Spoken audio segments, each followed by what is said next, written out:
Good evening and welcome to JoyNews Prime. We're coming to you live from our studios here at Kokomlemle. We are live on DSTV channel 421 and GoTV channel 125 and around the world on myjoyonline.com. I am Amiesi Nyameche Thompson. Tonight, minority in Parliament calls for bipartisan probe into $214 million losses through Gold for Reserves program, describing clarity provided by GoldBod as woefully inadequate.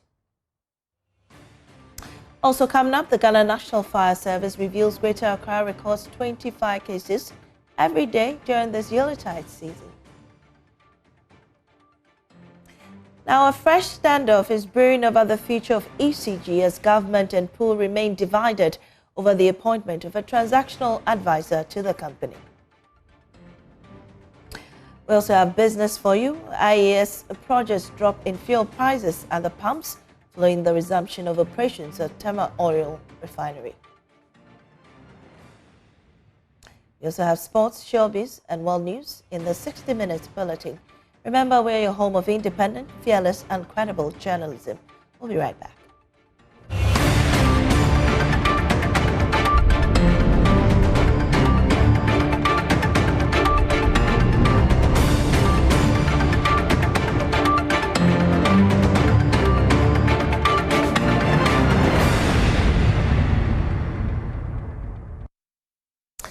Well, to our first story, the minority in Parliament is calling for a bipartisan investigation into the $214 million loss incurred by the Bank of Ghana under the Gold for Reserves program.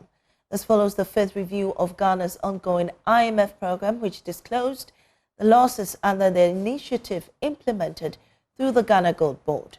Although Gold Board has recorded profits, those gains have come at the expense of the central bank, which has absorbed the bulk of the losses generated by the program. Ranking member on Parliament's Economy and Development Committee, Kojo Ponkroma, said the scale of the reported loss demands urgent and uncompromising scrutiny in the interest of the Ghanaian people.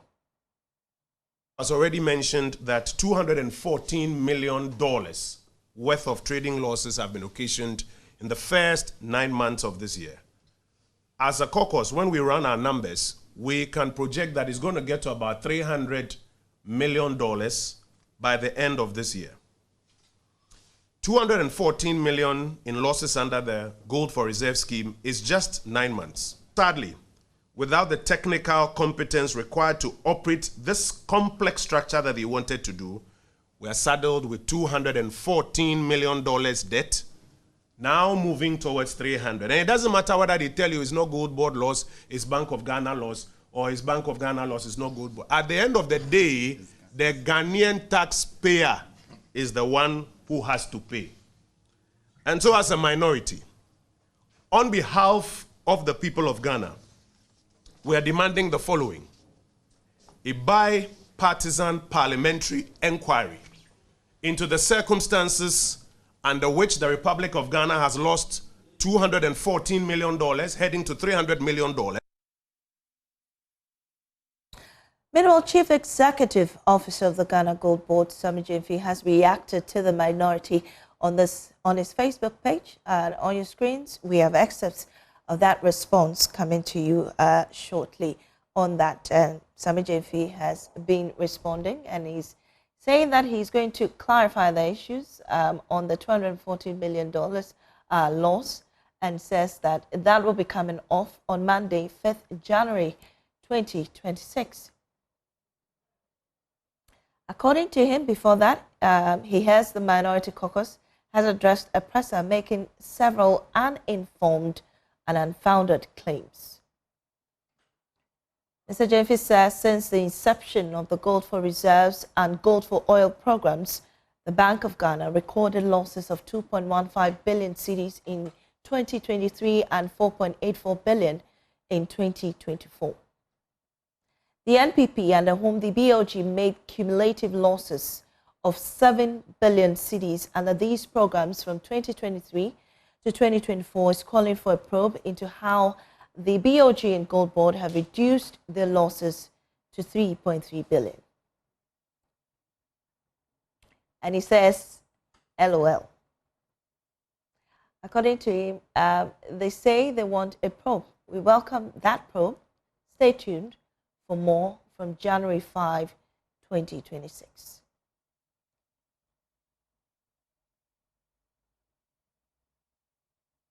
So that's the response from Sammy Jainfi. Well, joining us on the line is Chairperson of the Economy and Development Committee, Eric Affle. We're grateful for your time on Joy News Prime. Well, there's the reaction from Sammy Jainfi. You're calling for a bipartisan probe into this. What do you make of this response that he's talking about?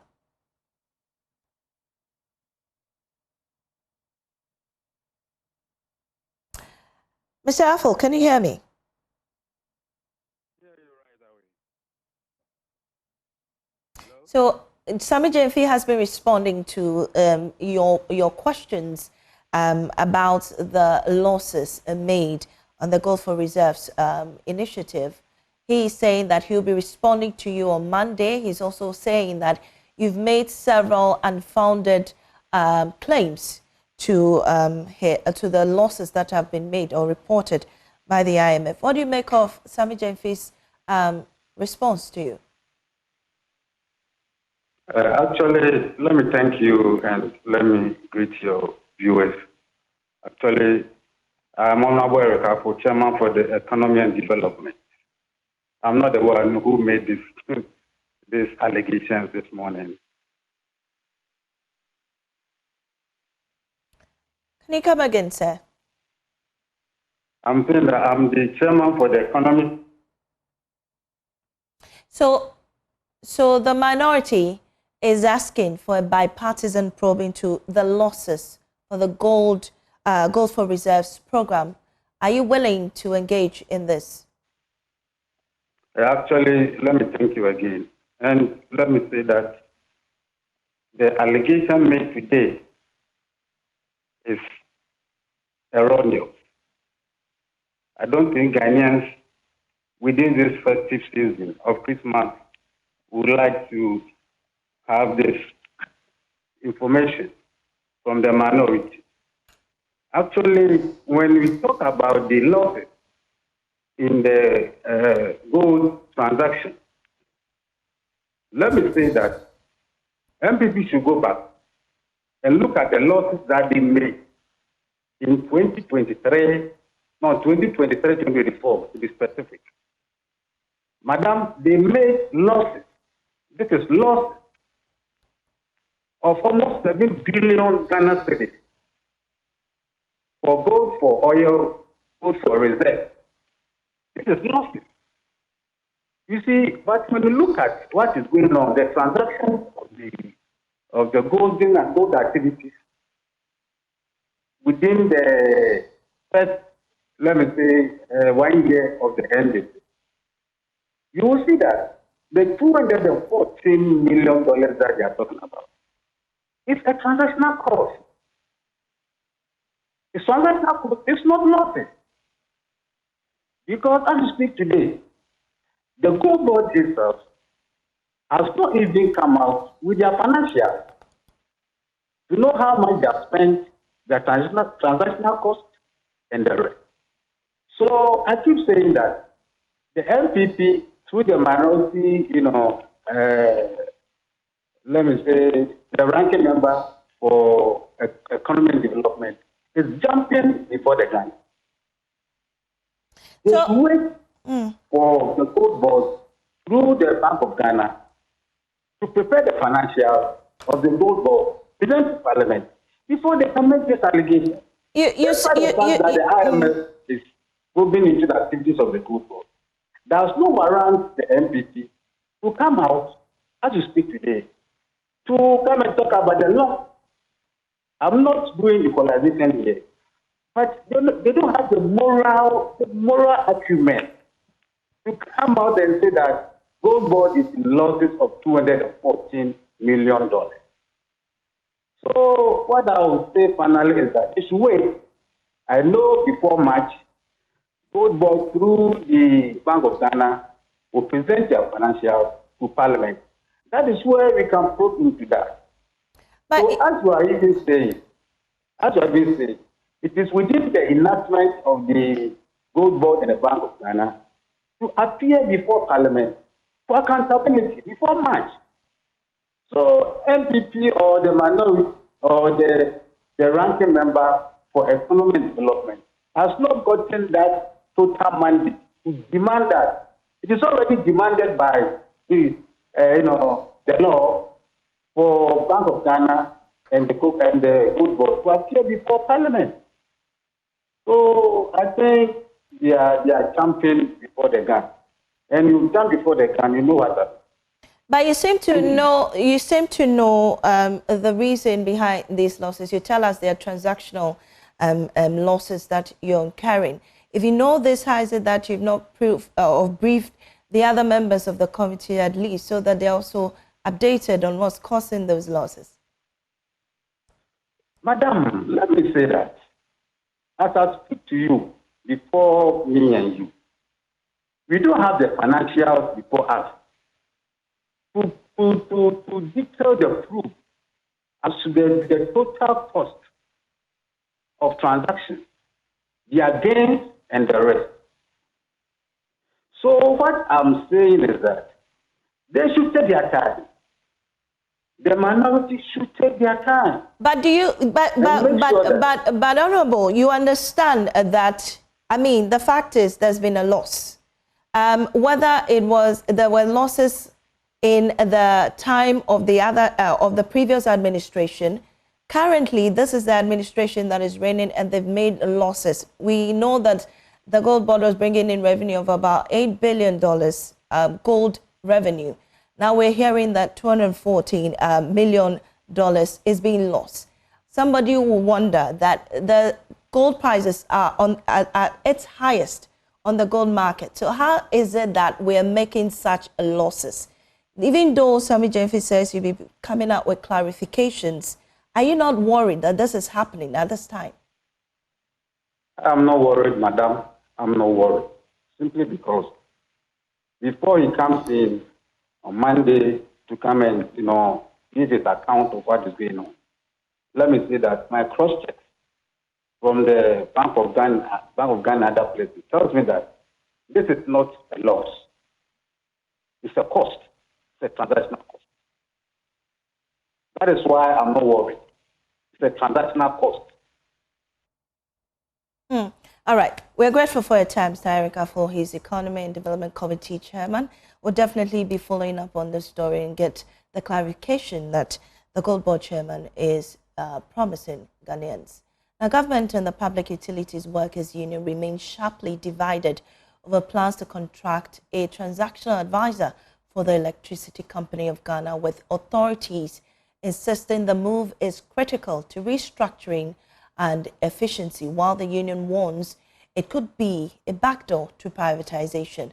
Despite the hardline positions, both sides say the door remains open for further engagement as tensions continue to mount over the future of the power distributor. Government maintains the process is transparent and in the national interest. Here's Energy Ministry spokesperson Richmond Roxon.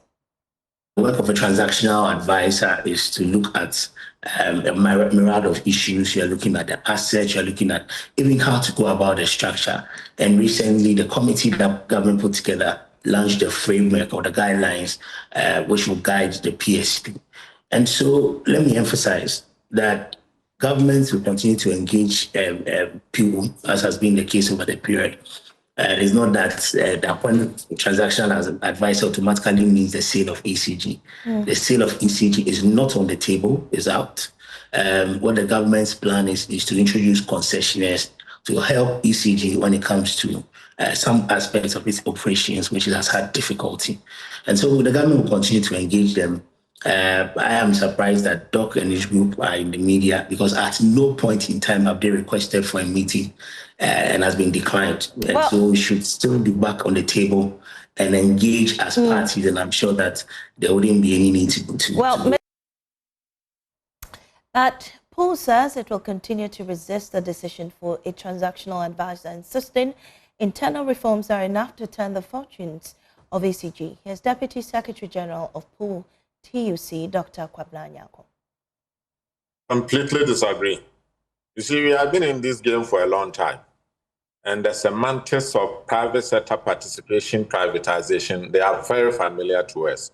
In fact, over the last couple of decades, some of the unions have done studies about how governments across the world have tended to change the name from privatization to private sector participation, or to avoid scrutiny, and to also avoid the negativity that has come to be associated with privatization.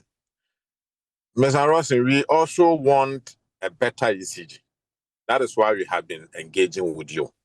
And as you just pointed out, if you can move from 1 to 3, and the destination is 7, it doesn't mean we have solved all the problem. Then the Ghana National Fire Service says at least 20 domestic fires are recorded daily in Greater Accra region during the holiday season. Chief Fire Officer Rashid Nisau adds that the service responds to dozens of such incidents every day this time this year. Now, to curb the risk, the fire service is taking its safety message to the streets with a Paint Accra Red campaign, urging Ghanaians to make fire prevention everyone's responsibility. More in the following report. Michelle Latte reports. The Paint Accra Red campaign, a public sensitization exercise on fire prevention and general safety, saw officers move along major routes in Accra's central business district, conveying safety messages to motorists, traders and pedestrians. With a sharp rise in fire outbreaks during the festive season, the Ghana National Fire Service is sounding the alarm, urging the public to be deliberate about activities that trigger fires. Speaking to JoyNews, Greater Accra Regional Fire Commander ACFO2 Rashid Nisau recounted the devastating toll fire outbreaks have taken on families and businesses. The devastation caused by fire is so enormous. Look at the financial losses that are being incurred through fire is uncountable. Some businesses have never come back to life, all because of fire. Some families have been consumed by fire. As we are enjoying, some people are mourning, all because of fire. In fact, socially, people have not become mentally what Paint Accra was red. The painting Accra red is nothing but engaging in floats all over the region. So there is float in Amasaman today, float in Dansoman today, float in Reja today, float in Medina area, Lungwa and everywhere, and the central business city of Accra. All is to get awareness on the dangers, the suffering that comes along with fire. He called on the public to cooperate with fire officers during emergency situations. We expect cooperation from the public because we cannot do this alone.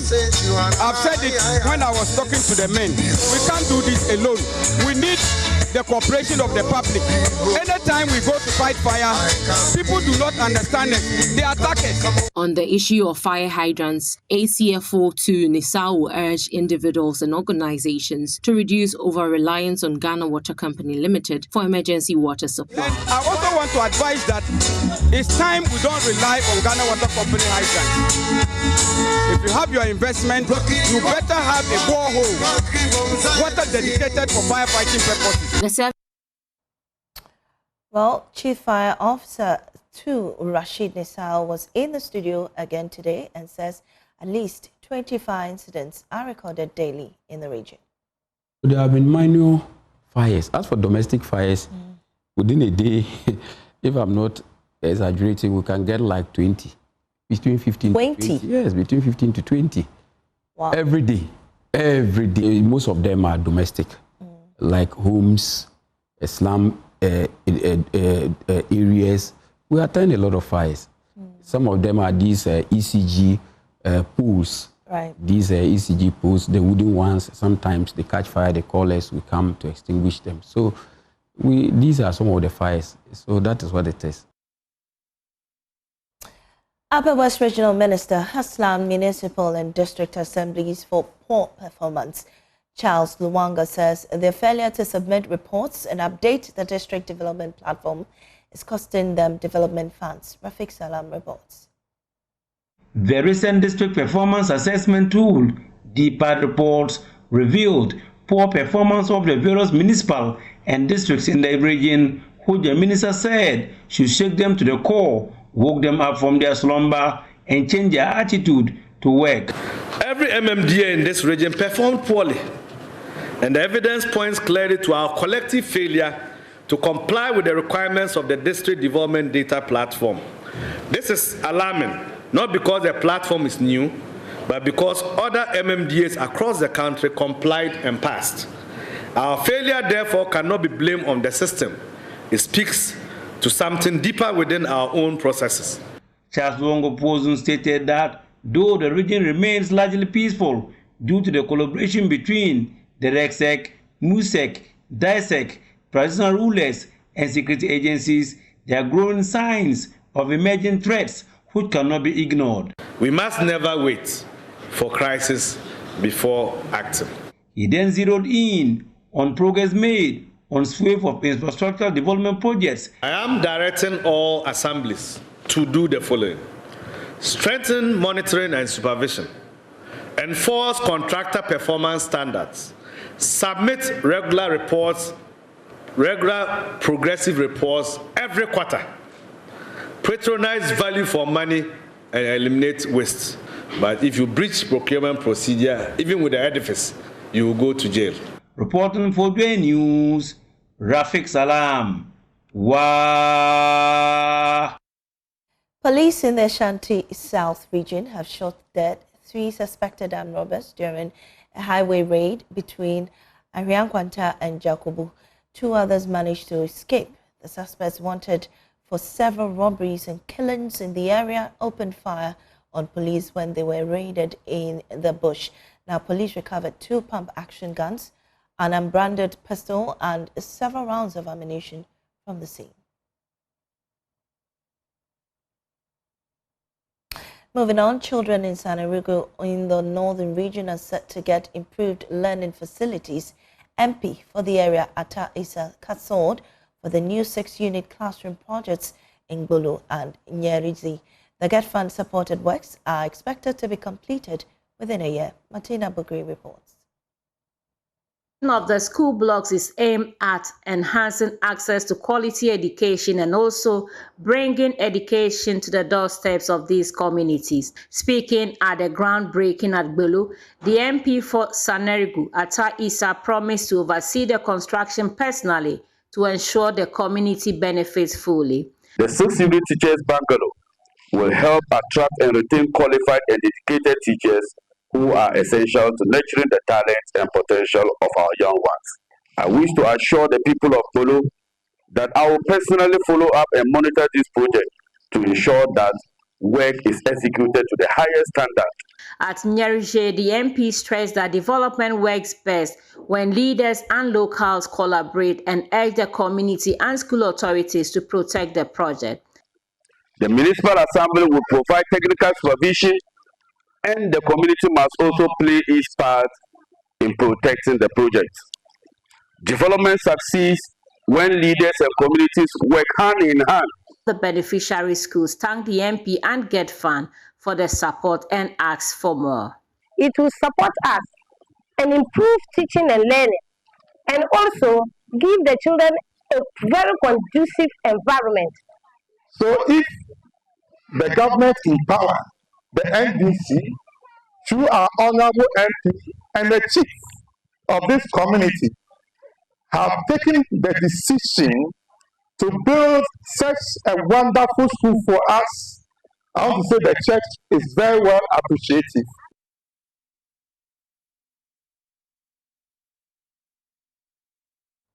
This is JoyNews Prime. We'll be back with more after this break.